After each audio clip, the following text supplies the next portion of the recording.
The History of Haute Couture. Part 1. The Father of Haute Couture. Having a 160-year history, Haute Couture, or Haute Couture, translates to high dressmaking in English. It originated in Paris, France, by an Englishman. It is a bespoke and highly labor-intensive craft that exists for the benefit of royalty and the ultra-wealthy. The father of Haute Couture, Charles Frederick Worth, was born in Bourne, Lincolnshire, England on October 13, 1825. At the beginning of what we now know as the Victorian era, he was born to humble roots and he moved to London to work as a clerk and apprentice for textile merchants. At 20 years old, he moved to Paris, France. At the time, France was nowhere near its prime in fashion.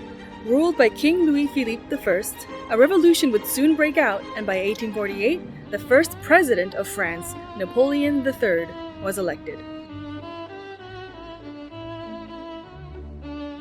More than a century earlier, French fashion, food, art, and music was bustling.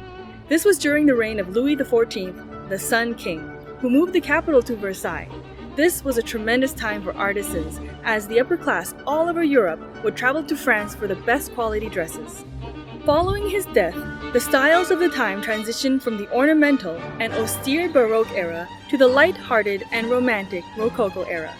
During the reign of King Louis XVI, the Queen, Marie Antoinette, was noted for her lavish taste in fashion, enormous wardrobe, and tendency towards overspending. Their opulence, however, contrasted highly with the difficult lives of the everyday Frenchman. With starvation, homelessness, and poverty reaching its peak, the inaction of the royal family became a source of vexation. What happened next was the French Revolution of 1789, which overthrew the monarchy, beheaded the rich and royal, and established a republic under the leadership of Napoleon Bonaparte.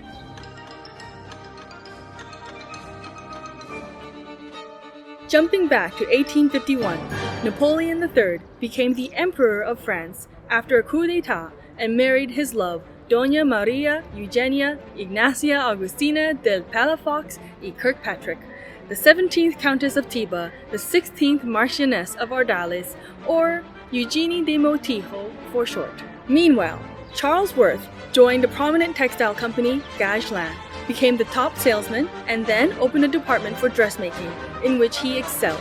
His designs won numerous awards at the time, and they were displayed in the Great Expo in London and subsequently the Expo in Paris.